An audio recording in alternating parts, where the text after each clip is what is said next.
Hidup itu kadang kayak sinetron. Ada yang ketiban rezeki, ada yang ketiban sial, dan ada juga yang kayak Warti. Hidupnya kayak gak dianggap, bahkan sama takdir sekalipun. Warti, nama sederhana yang sering diolok-olok orang kampung. Warti? Oh, yang anaknya Bu Marni itu? Kasihan, hidupnya susah terus. Udah umur segitu kok masih sendiri aja? Gak ada yang mau kali. Iya, dia anak Bu Marni. Janda tua yang hidupnya cuma numpang lewat di dunia. Tinggal di rumah bambu yang setengah roboh. Atap bocor di sana-sini. Dinding udah gak jelas bentuknya. Kayak nunggu waktu buat rubuh total. Di kampung itu, nama Warti bukan siapa-siapa. Dia bukan anak kepala desa. Bukan anak orang kaya. Apalagi turunan darah biru. Dia cuma anak kampung biasa. Yang tiap hari bangun pagi buat cari rezeki. Ngurus ibunya yang makin hari makin lemah. Dan berharap hidup ini gak terlalu kejam sama dia. Kampung yang dilupakan. Kampung tempat Warti tinggal itu kayak dunia kecil yang terpisah dari peradaban. Nama desanya Sumberjati. Letaknya di pelosok Jawa Timur. Daerah yang kalau kalian lihat di peta aja mungkin bingung nyarinya di mana. Jalan ke sana? Jangan harap mulus kayak aspal ibu kota. Yang ada jalan tanah berbatu. Naik turun, kadang lumpur, kadang bolong-bolong. Listrik? Ada sih. Tapi kayak hidup segan mati tak mau. Kadang nyala, kadang mati. Sinyal HP? Hahaha. Lebih gampang nemuin burung hantu siang-siang daripada dapat sinyal 4G di sana. Tapi buat Warti, kampung itu adalah dunia kecilnya. Di sanalah dia lahir, tumbuh, jatuh, dan belajar sabar. Sejak ayah pergi, Warti masih ingat. Waktu dia umur 7 tahun, bapaknya meninggal. Pak Somad, lelaki sederhana yang kerja serabutan di kampung, jatuh sakit tiba-tiba. Gak ada uang buat berobat. Rumah sakit jauh. Ongkos gak punya. Akhirnya, bapaknya menghembuskan napas terakhir di depan kayu reot mereka. Sejak itu, hidup Warti berubah drastis. Ibunya, Bu Marni, terpaksa banting tulang sendirian. Ngurus sawah orang, jadi buruh cuci.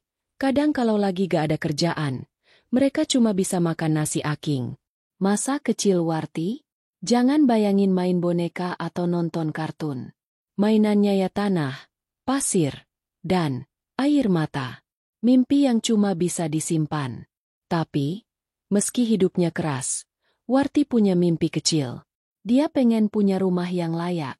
Pengen lihat ibunya tidur di kasur empuk, bukan tikar lusuh. Pengen masak di dapur yang gak ngebul kayak kebakaran hutan. Pengen hidup yang lebih manusiawi. Tapi, mimpi itu kayak awan di langit. Kelihatan, tapi jauh. Gak bisa digapai. Hidup terlalu keras buat sekedar berharap. Gosip kampung yang gak pernah mati. Di kampung kecil kayak Sumberjati, mulut orang lebih tajam daripada pisau. Setiap gerak-gerik, setiap detik hidup orang jadi bahan gosip. Warti tuh udah umur 25. Kok belum nikah ya? Jangan-jangan dia gak laku. Atau, pilih-pilih. Padahal siapa dia? Warti sering pura-pura gak denger. Tapi hatinya, perih. Karena dia tahu, bukan dia gak mau nikah. Tapi siapa yang mau sama dia? Anak miskin, gak punya apa-apa. Hidup cuma ngurus ibu sakit-sakitan. Cowok kampung aja ogah, apalagi orang kota. Tapi Warti sabar. Dia percaya. Mungkin Allah lagi siapin sesuatu yang dia sendiri gak ngerti. Rutinitas yang gitu-gitu aja. Hidup Warti tiap hari ya gitu-gitu aja. Pagi bangun, nyuci piring di warung Embok Sarti. Bantuin nyabit rumput buat kambing tetangga. Kadang ikut panen padi. Sorenya, dia ngurus ibunya yang makin lemah. Ngasih obat, masak seadanya. Kadang cuma numpang nangis di pojokan dapur. Nahan sedih sendirian. Hujan deras, bocor atap, dia ngelap lantai. Musim kemarau, sumur kering, dia nyari air ke sungai. Semua dijalanin, karena dia gak punya pilihan. Hari yang bikin kampung geger. Tapi, hidup yang monoton itu berubah drastis. Gara-gara satu kejadian gak masuk akal. Hari itu, siang bolong, Matahari nyengat kayak oven. Warti lagi nyuci baju di sumur belakang rumah. Keringetan. Tangannya udah kasar kayak amplas. Tiba-tiba, terdengar suara ribut-ribut di jalan depan. Orang kampung pada keluar rumah. Bisik-bisik. Ngintip-ngintip. Mobil hitam mewah. Gede. Mengkilat. Masuk ke gang sempit kampung. Plat nomornya luar negeri. Orang-orang langsung saling pandang. Astagfirullah.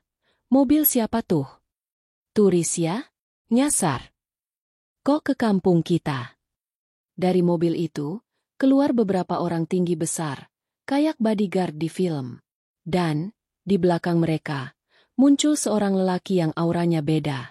Tinggi, kulit sawo matang bersih, rambut klimis, pakai kemeja putih mahal, jam tangan yang kilaunya aja bikin silau.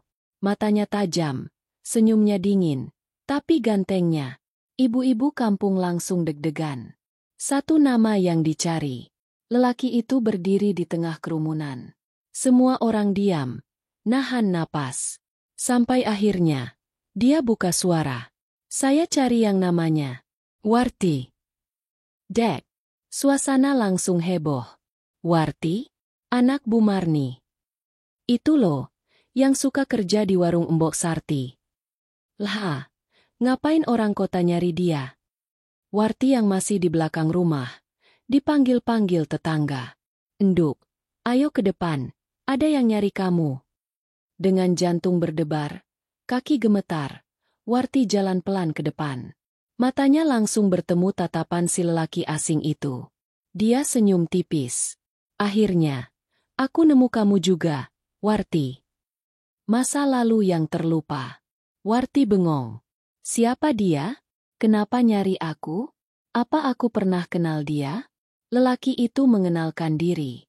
Namaku Faris. Kita pernah ketemu. Waktu kamu masih kecil. Warti makin bingung. Masa kecil? Siapa Faris? Tapi sebelum dia bisa mikir panjang, kalimat selanjutnya keluar. Aku kesini, buat ngelamar kamu, Warti. Geger kampung. Mahar fantastis. Orang-orang langsung heboh. Warti dilamar. Loh, beneran? Orang kota? Kaya raya? Mobilnya aja kayak rumah Pak Kades. Tapi yang bikin semua makin gak masuk akal adalah jumlah maharnya. 140 miliar rupiah. Iya, kalian gak salah denger. 140 miliar. Bukan 140 juta. Bukan 140 ribu. Angka yang, buat orang kampung kayak Warti, kayak dongeng. Angka yang bahkan gak pernah dia bayangin seumur hidup. Semua orang bisik-bisik. Ada yang iri, ada yang kaget, ada yang gak percaya.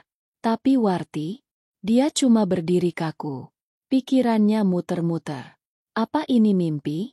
Apa ini jebakan? Apa ini awal dari kisah besar yang selama ini dia tunggu-tunggu? Titik balik hidup Warti.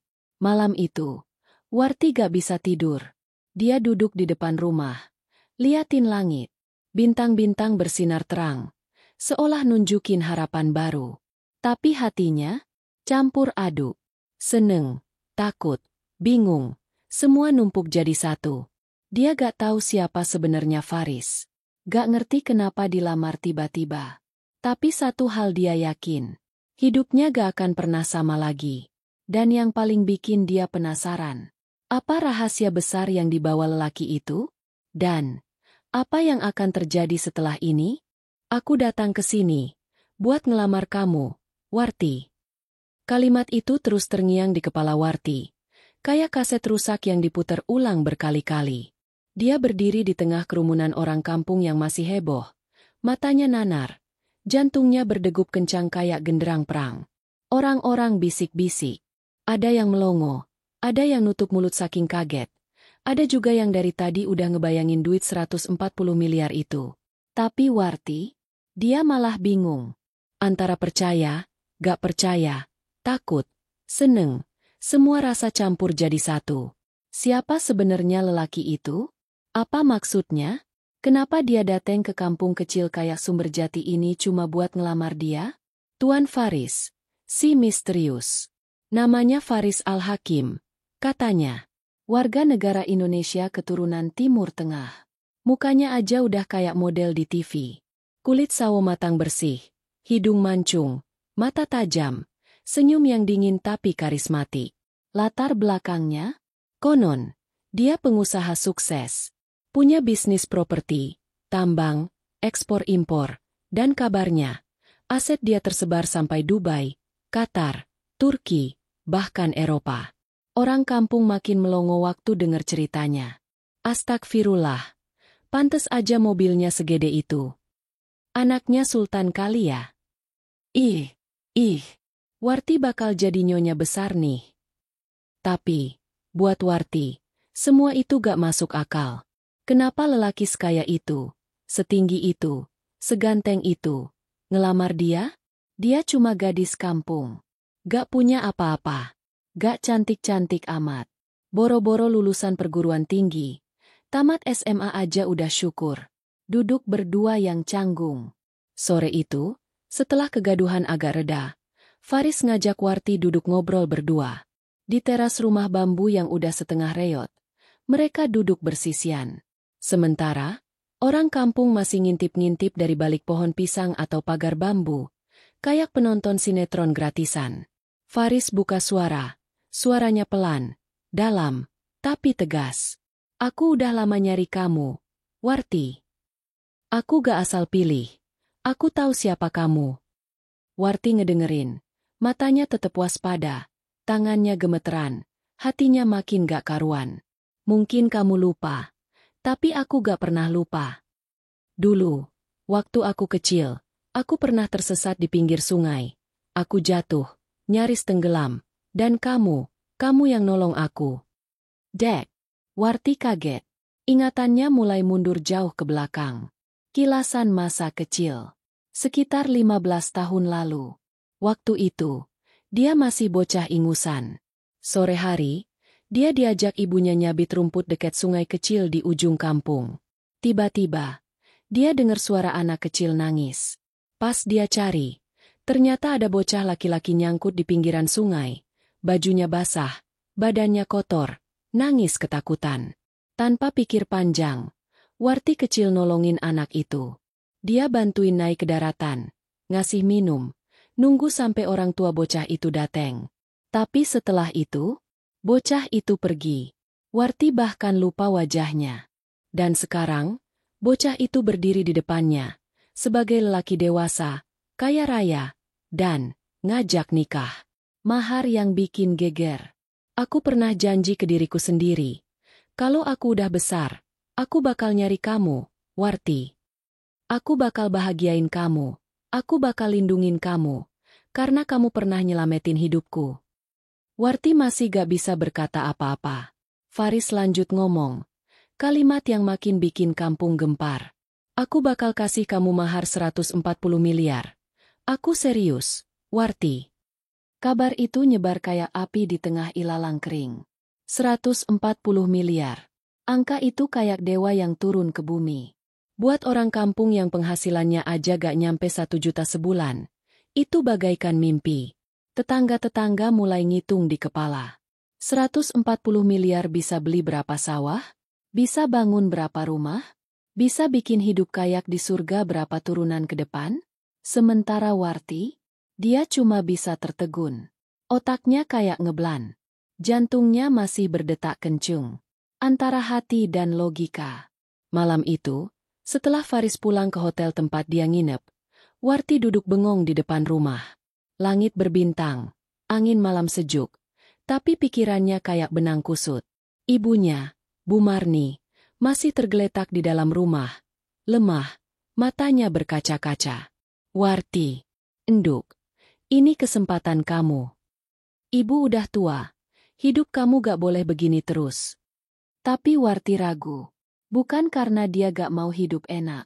Tapi semuanya terasa aneh, terlalu tiba-tiba, terlalu sempurna buat jadi nyata. Dia takut, semua ini jebakan. Takut, semua ini cuma permainan. Gunjingan tetangga. Esoknya, seluruh kampung udah kayak pasar gosip. Namanya Warti jadi bahan omongan di mana-mana. Warti tuh beruntung banget. Dilamar orang kaya. Jangan sombong ya, enduk. Kalau udah jadi nyonya besar. Lihat tuh, cuma nolong orang nyebur sungai aja. Dibales 140 miliar. Ada yang sirik, ada yang kagum, ada yang setengah gak percaya. Bahkan cowok-cowok kampung yang dulu ngeremehin Warti, sekarang mulai mandang dia beda. Tapi Warti masih belum yakin. Dia butuh waktu mikir. Jawaban yang mengubah hidup. 3 hari setelah pertemuan itu, Faris balik lagi ke rumah Warti. Kali ini dia gak bawa banyak bodyguard. Dia datang sendirian, lebih kalem, lebih santai. Mereka duduk lagi berdua, di tempat yang sama. Warti, aku gak mau maksain kamu. Aku kasih kamu waktu mikir. Tapi satu hal yang harus kamu tahu. Niatku tulus. Warti ngeliat matanya. Ada ketulusan, ada luka, ada harapan. Dan ada rahasia besar yang belum dia ceritain sepenuhnya. Dengan suara pelan, nyaris kayak bisikan, Warti akhirnya jawab. Aku butuh waktu. Tapi, aku gak akan lari. Faris senyum. Aku tunggu kamu, Warti. Karena, aku yakin, kamu adalah takdirku. Hari itu akhirnya tiba. Hari yang selama ini cuma jadi angan-angan di kepala Warti. Gadis kampung yang hidupnya selalu dipandang sebelah mata. Tapi siapa sangka, hari ini, dia berdiri di pelaminan.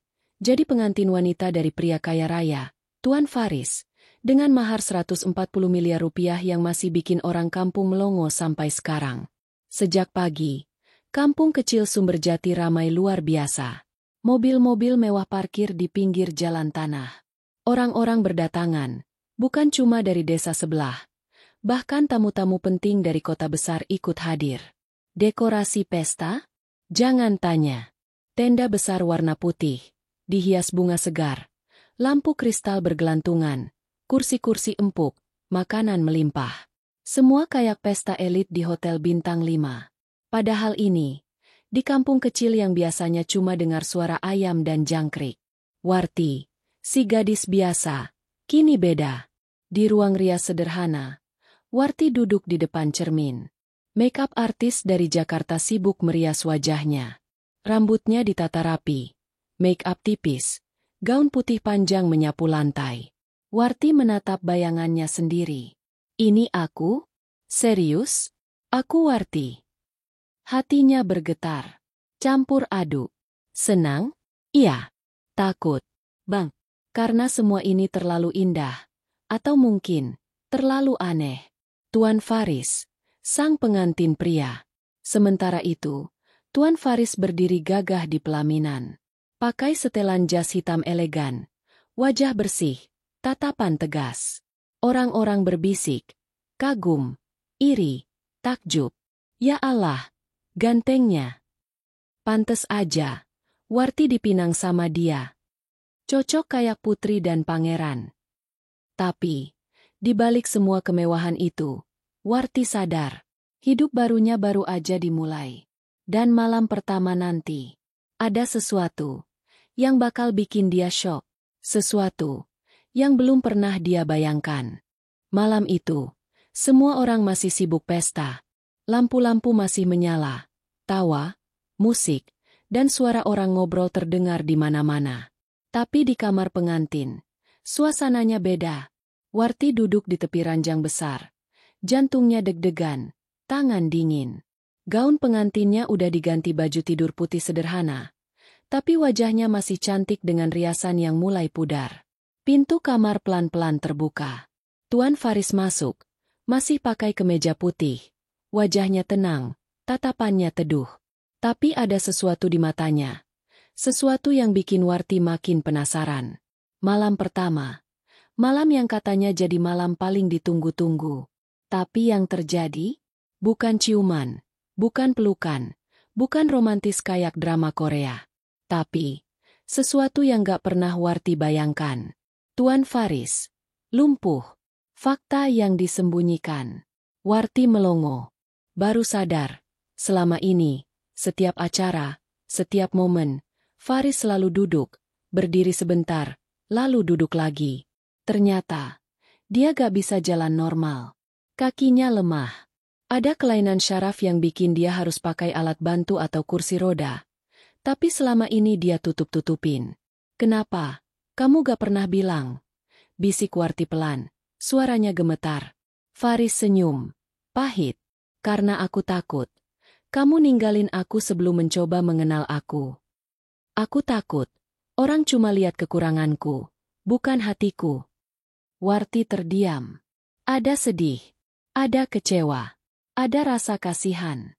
Tapi, di balik itu semua, dia tahu, hidup itu gak pernah sesimpel kelihatannya. Hati yang diuji. Malam itu, gak ada keintiman. Gak ada drama lebay. Hanya dua orang, yang sama-sama menyimpan luka, duduk bersebelahan, dan mencoba menerima kenyataan. Warti sadar, ini bukan cuma soal mahar 140 miliar.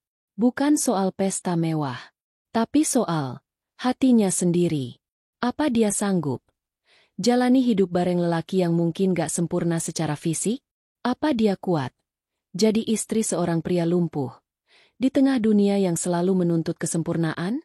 Hari-hari setelah pernikahan itu jadi ujian besar buat Warti. Kehidupan mewah memang nyata. Rumah besar, mobil mewah, makanan enak, semua serba ada. Tapi di balik itu ada tanggung jawab, ada tekanan, ada pertanyaan besar di hatinya. Setiap hari dia lihat Faris berjuang. Keluar rumah pakai kursi roda. Terapi rutin. Obat-obatan mahal. Kadang dia ngelihat suaminya termenung di balkon. Tatapannya kosong. Faris boleh kaya, boleh berwibawa. Tapi hatinya rapuh. Luka masa lalu, rasa minder, tatapan orang. Semua numpuk jadi satu. Dan Warti? Hatinya terus bertanya. Aku nikah sama dia karena cinta. Atau cuma kasihan? Aku kuat gak ngejalanin ini semua? Godaan di balik harta. Gak cuma batin. Godaan juga datang dari luar. Keluarga besar Faris sebagian gak suka sama Warti.